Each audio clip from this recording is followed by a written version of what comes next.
자, 이번 시간에는 오래간만에 업종 제한 관련해서 한번 말씀을 드려보겠습니다. 제목 보시는 것처럼 같은 건물 안에서 탕후루 가게, 어떤 건물에 탕후루 가게가 있는데요. 바로 옆에 탕후루 가게를 개업하는 것, 이게 가능할까요? 자, 이런 문제가 최근에 이슈가 됐죠.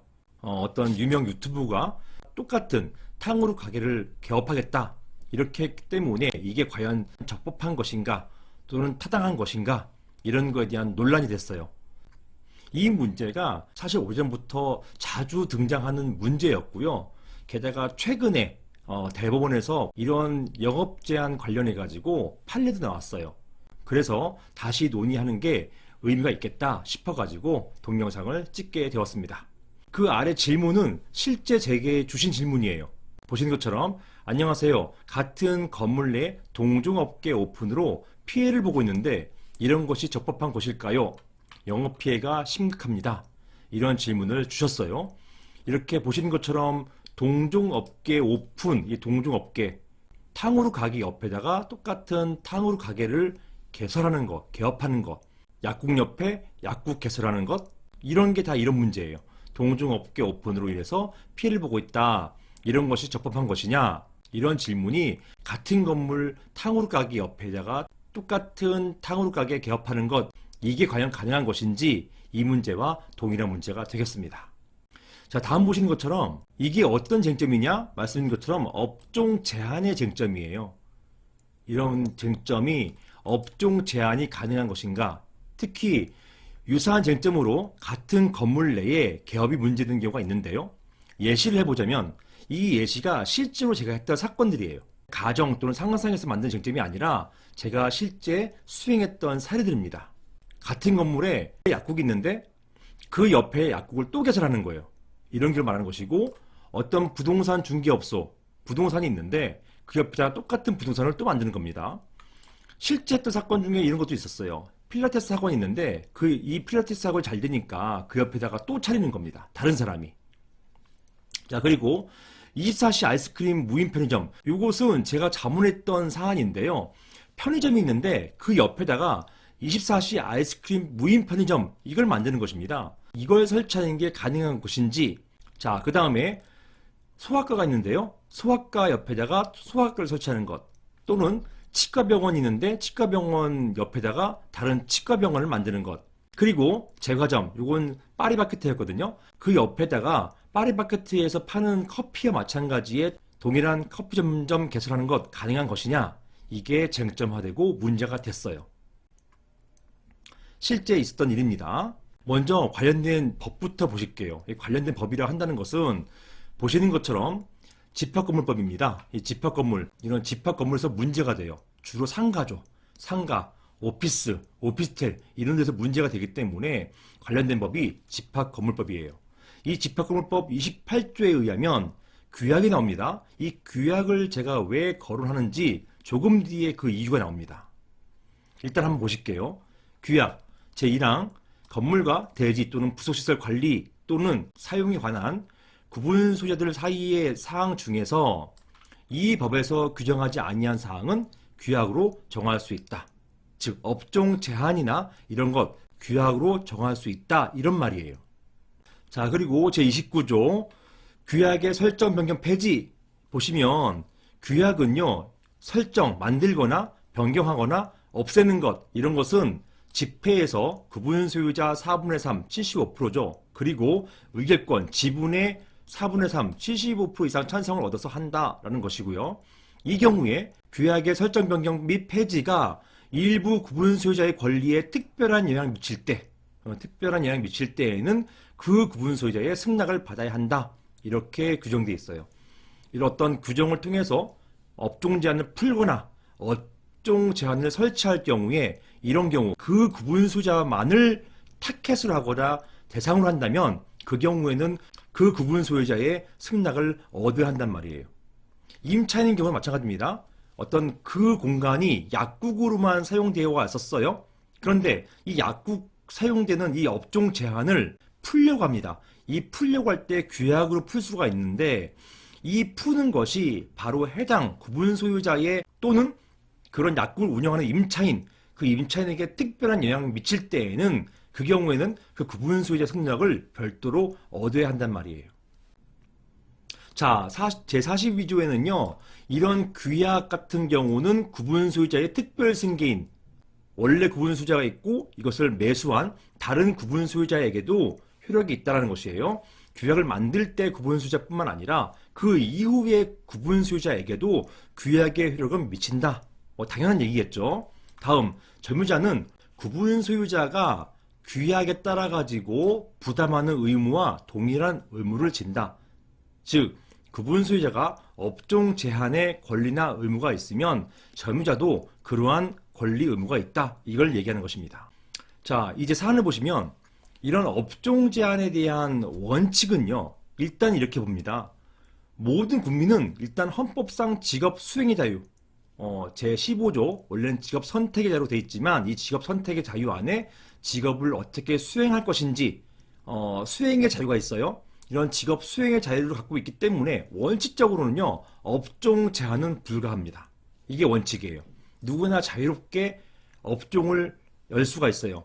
누구나 자유롭게 업종 제한 받지 않고 영업을 개설할 수가 있어요. 영업 시작할 수 있단 말입니다. 따라서 탕후루 가게 옆에다가 원칙적으로는요, 원래 있던 탕후루 가게가 있다 하더라도 그 옆에다가 별도의 탕후루 가게를 만들 수가 있어요.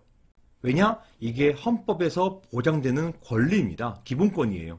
이런 헌법상 직업 수행의 자유가 있기 때문에 비록 어떤 사람이 먼저 선점해가지고 탕후루 가게, 약국, 편의점 이걸 개설하고 있다 하더라도 그 옆에다가 똑같은 동종의 편의점 개설할 수 있단 말입니다. 자, 그런데요, 예외가 있어요. 이 예외는요, 법에는 없어요. 법에 있는 게 아니고 판례가 인정하는 예외입니다. 이 예외가 두 가지가 있어요. 이 두 가지 예외가 뭐냐? 첫 번째, 건물 관리 규약에 업종 제한을 인정하는 경우가 되겠습니다. 이게 최근에 나왔던 판례에도 명시가 되어 있어요. 자, 보시면 이게 제가 자문했던 사례의 판례입니다. 이 판례 보시면 이 규약에 이렇게 있다는 거예요. 상가관리 규약 제10조의 2 전유 부분의 업종 이렇게 되어 있고요. 관리단은 규약으로 전유 부분의 업종을 지정할 수 있다. 이렇게 되어 있어서 이 사건 상가 지오부터 디오까지, 지오는 부동산 중개업 용도로 독점적으로 보장한다. 이렇게 업종을 제한해놨어요. 즉, 부동산 중개업 용도로 독점권을 보장하기 때문에 상가 지호 이외에는요, 다른 부동산 중개업소가 들어올 수가 없어요. 그리고 이 사건 상가 CO, DO는 편의점 용도로만 독점권을 보장한다. 이렇게 되어 있기 때문에 이 CO, DO 이외에는 편의점을 들여올 수가 없어요. 그래서 이게 유효하다고 보았던 사례입니다. 이런 게 바로 규약으로 업종 제한을 지정해 놓고 있는 것, 이것을 말하는 것입니다. 업종 제한을 받는 것은 이 해당 소유자 또는 임차인이 아니죠. 이 구분 소유자 또는 임차인과 다른, 즉 이러한 유사한 동종의 영업을 하려고 하는 사람이 바로 업종 제한을 받는다는 그 말입니다. 자, 이게 첫 번째, 건물관리 규약에 업종 제한을 인정하는 경우가 되겠고요. 두 번째, 또 하나가 있어요. 두 번째, 최초 분양할 당시에 당해호실의 업종을 제한하는 경우, 즉 분양계약서에 명시가 되는 경우를 말하는 것입니다. 분양계약서에 여기는 제과점만 됩니다. 여기는 약국만 됩니다. 이렇게 된 경우에는요, 그 호실 이외에는 제과점이나 약국 안 돼요. 그게 바로 판례가 인정하고 있는 법리가 되겠습니다. 정리하자면 이런 업종 제한은요, 원칙적으로 불가해요. 안 돼요. 헌법상 직업 수행 자유가 있기 때문에 원칙적으로 안 되지만 판례는 두 가지 예외를 인정하고 있다. 첫 번째, 관리규약에 업종 제한을 인정하는 경우. 두 번째, 최초 분양 당시 당해호실 업종을 제한하는 경우. 이게 최초 분양계약서에 이런 게 써 있으면요, 그 이후로 몇 번에 걸쳐가지고 소유권자가 바뀐다 하더라도 이런 업종 제한의 효력이 그대로 이어집니다. 기간 제한이 없어요. 뭐 10년 되면은 업종 제한이 풀린다? 이런 건 없어요. 그런 건 없고 계속해서 쭉 이어집니다. 실제로 제가 했던 사안 같은 경우는 15년 중간에 소유자가 한 5번 바뀐 경우도 있습니다. 그렇다 하더라도 업종 제한 인정됐어요. 이게 대법원까지 갔습니다. 따라서 분양계약 당시에 업종이 제한되어 있었고 이런 분양계약서가 여전히 존재하고 있다면 이게 증거로 내야 되니까 이런 분양계약서가 있다면 이런 경우에는 업종 제한 효력을 인정할 수가 있습니다. 예외 인정의 논리가 무엇일까요? 판례는 이렇게 봐요.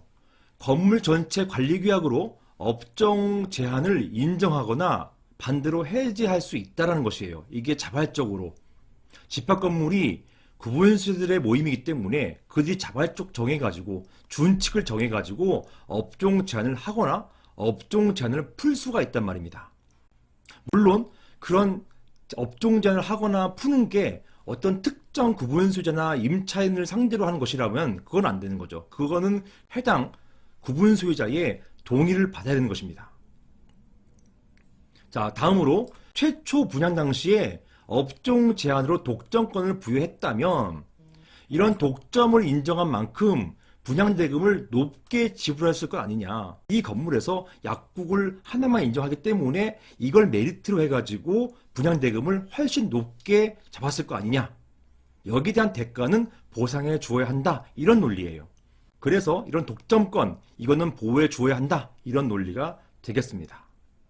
자, 그래서 사안 같은 경우 같은 건물 내에 탕후루 가게 옆에 다시 탕후루 가게를 개업하는 경우, 똑같은 탕후루 가게를 개업하는 경우, 이런 경우에 막연하게 허용된다?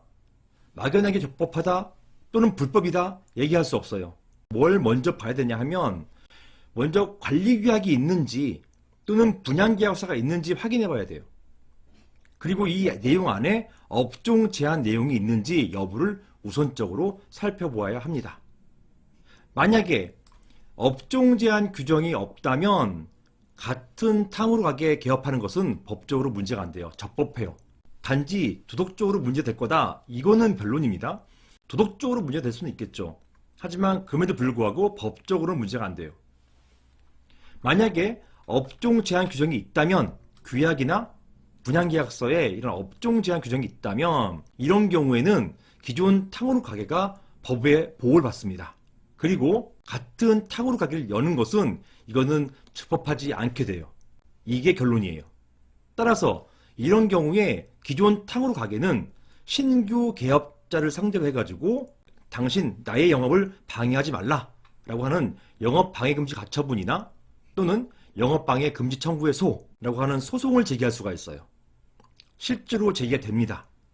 그리고요, 이거 만약에 그럼에도 불구하고 이걸 무시했다, 무시하고 개설했다. 그래서 종전보다 내가 매출이 떨어졌다.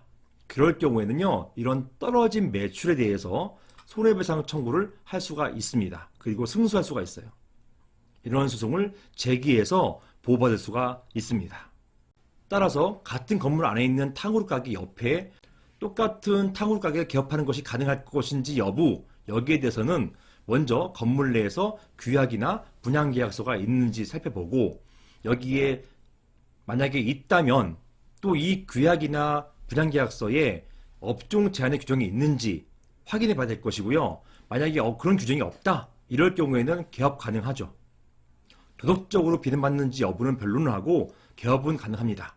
그런데 만약에 그런 규정이 만약에 있다면, 업종 제한 규정이 있다면 종전 탕후루 가게는 새로 개업하는 탕후루 가게를 상대로 해서 영업방해 금지 가처분이나 영업방해 금지 청구에서 또는 손해배상 청구를 할 수가 있습니다. 이렇게 정리를 해보겠습니다. 이상입니다.